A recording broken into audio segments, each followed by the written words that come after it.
पाणी आलं म्हणत्या, पण पाणी गेलं कुठे? नाव सांगा. विका भाऊ, राहणार नारखेडा.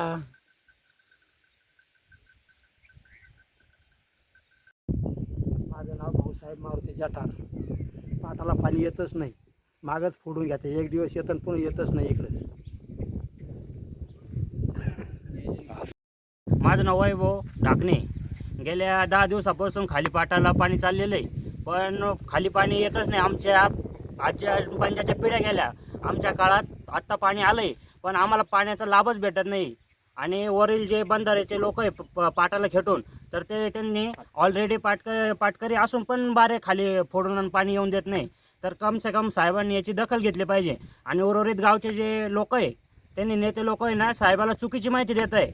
आणि चुकीची माहिती दिल्यामुळं साहेब की पाणी खाली जात आहे, पण पाणी मुरतं कुठं हे समजत नाही आम्हाला, असा विषय. त्यामुळे साहेबांनी याची दखल घेतली पाहिजे आणि योग्य नियोजन करून हे पाणी सर्वांपर्यंत पोहोचलं पाहिजे, अशी अपेक्षा आहे आमची.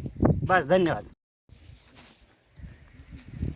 गेल्या 50 वर्षापासून येवला तालुक्याचे उत्तर पूर्व भाग ज्या पाटाची वाट बघत होते, तो भुजबळ साहेबांच्या माध्यमातून पूर्ण झाला.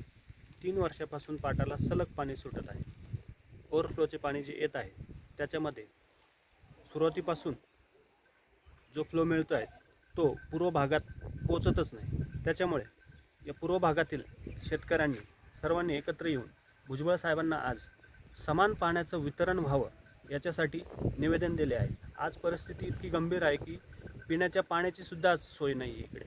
त्याच्यामुळे सर्वांना समान वितरण व्हावं, टेल टू हेड पाण्याचं वितरण व्हावं यासाठी सायगाव, अंगुलगाव, नारखेडा, रेंडाळा, पांजरवाडी या परिसरातील सर्व शेतकऱ्यांनी एकत्र येऊन भुजबळ साहेबांना विनंती केली आहे की टेल टू हेड या पद्धतीनेच पाण्याचं वितरण व्हावं.